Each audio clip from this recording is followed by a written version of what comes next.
हाय parents. Alphabet reversal के ऊपर video बनाने के बाद कमेंट सेक्शन में बहुत कॉमन से क्वेश्चंस आ रहे हैं कि सर क्या मेरे बच्चे को राइटिंग की प्रॉब्लम है या फिर क्या उसको डिस्ग्राफिया है। और पेरेंट्स कंप्लीटली कंफ्यूज बैठे हुए हैं कि एक्चुअली उनको पता लगेगा कैसे कि उनके बच्चे को कोई राइटिंग डिफिकल्टी है या नहीं।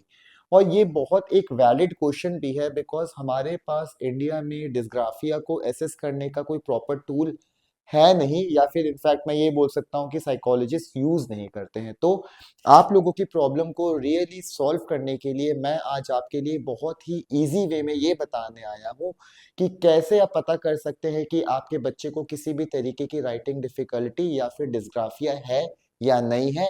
और सेकेंडली, अगर उसको इनमें से कोई भी प्रॉब्लम जो कि मैं अभी आप लोगों को बताऊंगा अगर है, तो उसका सॉल्यूशन कैसे है। आई होप ये वीडियो मैं इतने इजी लेवल पे आप लोगों को समझाऊंगा कि घर बैठे बैठे आप अपने बच्चे की हैंडराइटिंग को डेफिनेटली इंप्रूव कर पाएंगे। सो पेरेंट्स, जिन चीजों का असेसमेंट में आपको ध्यान रखना है या फिर जो आपको देखना है अपने बच्चे में, उनमें से सबसे पहली चीज है कि उस बच्चे की पेंसिल ग्रिप कैसी है। बिकॉज ग्रिप एक ऐसी चीज है, अगर बच्चा प्रॉपरली ग्रिप नहीं कर रहा तो डेफिनेटली कहीं ना कहीं ये साइंस होते हैं डिस्ग्राफिया के।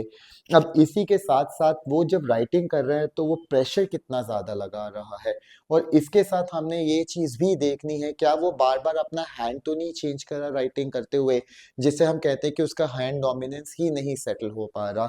थर्ड है, राइटिंग करते हुए क्या उसको स्पेस के बारे में पता लग रहा है। कहने का मतलब है कि ए तो बहुत बड़ा बनाया और बी बहुत छोटा बनाया, या फिर उसके alphabets with in a space या विद इन अ लाइंस नहीं आ रहे हैं। इसके साथ साथ अगर उसकी राइटिंग बहुत ज्यादा स्लो है, बोर्ड में से वो कॉपिंग नहीं कर पा रहा है, इनफैक्ट अगर आपको लगता है कि उसकी राइटिंग या फिर उसके फिंगर बहुत ज्यादा सॉफ्ट हैं, फ्लफी हैं, और जब वो पेंसिल पकड़ता है तो आपको लगता है कि वो बहुत ज्यादा एफर्ट्स ले रहा है, तो ऐसे साइंस हो सकता है कि आपके बच्चे में राइटिंग डिफिकल्टीज के इश्यूज हो। और कुछ और चीजें जिसका आपको ध्यान रखना है, वो है कि वो अल्फाबेट रिवर्सल्स तो नहीं कर रहा, या फिर राइटिंग करते हुए बिल्कुल ही बिहेवियर चेंज हो जाता है, बिल्कुल ही स्टर्बर्न या एडमेंट हो जाता है बच्चा, लेटर्स भूल जाता है। तो अगर ये सारी चीजें आप देख रहे हैं तो शायद ये इंडिकेट कर सकते हैं कि आपके बच्चे को राइटिंग में इश्यूज है या फिर डिस्ग्राफिया है। तो पेरेंट्स, जैसे कि मैंने आपको बोला है कि इन सब चीजों का अगर आप ध्यान रखेंगे तो आप अच्छे तरीके से अपने बच्चे का असेसमेंट तो कर ही सकते हैं। वेल, अगर असेसमेंट कर दिया है तो अब हम आते हैं अपने असली चीज पे, जो जिसमें भी एक्चुअली मेरा रोल स्टार्ट होता है। ऑक्यूपेशनल थेरेपी के थ्रू आप कैसे आप अपने बच्चे की राइटिंग को इम्प्रूव कर सकते हैं, तो उसके लिए मैं वन बाय वन आपको बताऊंगा स्टेप से कि कैसे आप डिस्ग्राफिया के राइटिंग इश्यूज को सॉल्व कर सकते हैं।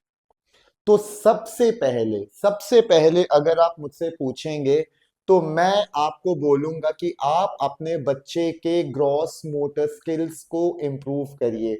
ग्रॉस मोटर स्किल्स वो होते हैं जहां पे हम अपनी बहुत बड़ी बड़ी मसल्स बॉडी की यूज करते हैं। तो इनफैक्ट राइटिंग से पहले सरप्राइजिंग बात यह है कि आपके बच्चे की catching, throwing, racket hitting, jumping, in fact ऐसी ढेर सारी एक्टिविटीज जिसमें कि शोल्डर का यूज ज्यादा होगा, वो सारी एक्टिविटीज जरूर कराए। Because shoulder is a foundation of a good grip. Shoulder weak होगा तो आपको ग्रिप कभी भी टाइट नहीं मिलेगी। और अगर मैं दूसरी की बात करूं तो डेफिनेटली मोटर स्किल्स में ही चीजें आएंगी।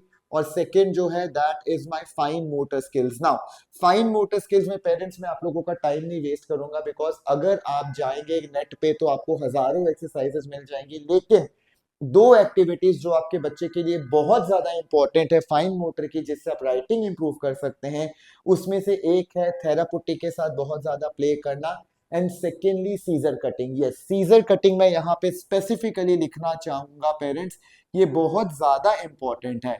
और मैं साथ में आपको रीजन भी बताता हूँ कि सीजर कटिंग इंपॉर्टेंट क्यों है।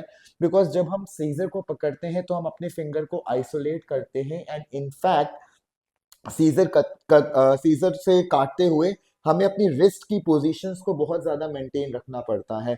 ये positioning and with the finger isolation ही हमारी पेंसिल ग्रिप आती है। तो फाइन मोटर ढेर सारा कराइए, और ढेर सारी फाइन मोटर में scissor cutting is very important.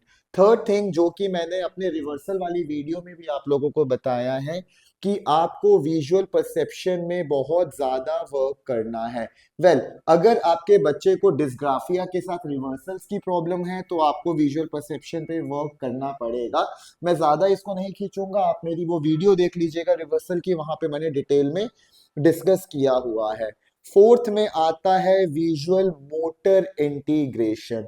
Now visual motor integration का मतलब होता है जहां पे आपके बच्चे को स्पेस के बारे में पता होना चाहिए। तो अगर मैं आपको एक एग्जाम्पल बना के दिखाऊं, तो अगर आप कोई ऐसा डिजाइन बनाते हैं और आप अपने बच्चे को बोलते हैं कि आप इन दो बाउंड्रीज के बीच में ही चलें, then he should be able to go. वो जाना चाहिए जहां पे वो लाइंस को ओवरलैप ना करे, टच ना करे, इनफैक्ट वो बिल्कुल उन लाइंस के बीच में जाए।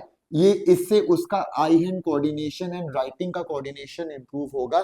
इन सब चीजों या ऐसी एक्टिविटीज को हम कहते हैं विजुअल मोटर इंटीग्रेशन। नाउ अब हम आते हैं अपने पांचवी चीज में, जिसमें मैं आप लोगों को ये बताऊंगा कि फिफ्थ लेवल पे जो सबसे इंपॉर्टेंट चीज है राइटिंग के लिए, that is pattern writing. Now बहुत पहले मैंने एक वीडियो बनाई हुई है जहां पे मैंने तीन तरीके की राइटिंग्स बताई हैं, print writing, cursive writing and joint writing.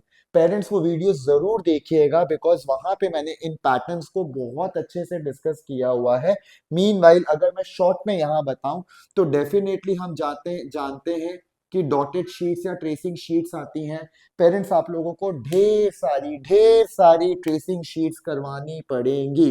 And remember सिर्फ ट्रेसिंग शीट्स करवाने से नहीं होगा, आपको ये भी देखना है ट्रेसिंग शीट्स करते हुए आपके बच्चे की रिस्ट पोजीशन कैसी है, इनफैक्ट उसकी ग्रिप कैसी है। बट राइटिंग कराने से पहले this is one of the most important thing जो आप लोगों को करवाना है। और मैं और बेसिक चीजों में जाऊं तो मैं ये बताऊंगा आप लोगों को कि एक चीज जो सब थेरेपिस्ट भी भूल जाते हैं और पेरेंट्स भी भूल जाते हैं, that is lot of colouring. ढेर सारी कलरिंग कराइए, बिग स्ट्रोक्स वाली, स्मॉल स्ट्रोक्स वाली। एक बड़ा सर्कल दीजिए, बोलो उसको कलर करेगा। इनफैक्ट छोटे सर्कल्स दीजिए, उसको बोलिए कि वो कलर करे। छोटे छोटे डिजाइन्स बनाइए आप और उसको बोलो कि छोटे छोटे डिजाइन्स में वो कलरिंग करे, बड़े बड़े डिजाइन्स में कलरिंग करे, ताकि रिस्ट मूवमेंट, फिंगर मूवमेंट्स दोनों की दोनों डेवलपमेंट हो। तो पेरेंट्स अगर ट्रीटमेंट प्रोटोकॉल की अगर आप मुझसे बात करेंगे, इनफैक्ट मैं नीचे से जाना स्टार्ट करूंगा, तो सबसे इंपॉर्टेंट चीज है कि ढेर सारी कलरिंग आपको करवानी है। जब बच्चा प्ले स्कूल में जाता है तो एक साल में सिर्फ कलरिंग करता है, तो इमेजिन आपको भी लगभग 6 से 8 महीने कलरिंग में देना पड़ेगा। द मोमेंट कलरिंग के साथ साथ आप उसके ग्रॉस मोटर पे वर्क करें, उसके शोल्डर पे वर्क करें, फाइन मोटर पे वर्क करें, तो 6-1-2 इनफैक्ट ये पहले आप करेंगे और धीरे धीरे visual perception, visual motor integration as well as pattern writing में जाइए आप। मैं आपको एश्योर करता हूं अगर आप सीक्वेंस को प्रॉपरली फॉलो करोगे, पेशेंस रखोगे, हो सकता है कई बार बच्चे को 1 से 1.5 साल से 2 साल तक लग जाता है, मगर ये फाउंडेशन है, ये बेस है। बेस स्ट्रॉन्ग करोगे तो आगे जाके राइटिंग में प्रॉब्लम्स नहीं आएंगी। सो पेरेंट्स ये चीज का ध्यान रखिए एंड आई होप कि ये वीडियो आप लोगों को बहुत पसंद आई होगी। बहुत इजी लेवल पे मैंने चीजें करके दी हैं। नेट पे ढेर सारा आपके पास मटेरियल अवेलेबल है, बस इस सीक्वेंस को देखिए, मटेरियल्स को आप यूज कर सकते हैं। और इनफैक्ट मैं ट्राई कर रहा हूं कि अपनी फर्स्ट बुक निकालूं जो कि बेसिकली हैंडराइटिंग के ऊपर ही है। आई होप कि वो पब्लिश जल्दी होगी और उस बुक को मैंने बहुत सिंपल लैंग्वेज में लिखा है पेरेंट्स के लिए, और उससे भी आपको ग्रेट आइडियाज मिलेंगे। तब तक आप इस सीक्वेंस को फॉलो करो, घर बैठ के I can assure you without any therapist आप ट्रीट कर सकते हैं अपने बच्चे को। और अगर इसके रिलेटेड कोई भी प्रॉब्लम है कमेंट सेक्शन में डालिए, मैं ट्राई करूंगा कि मैं जैसे हेल्प कर पाऊं मैं आप लोगों की हेल्प करूंगा। आई होप ये वीडियो आप लोगों को पसंद आई होगी और प्लीज इसको ढेर सारा स्प्रेड करिए।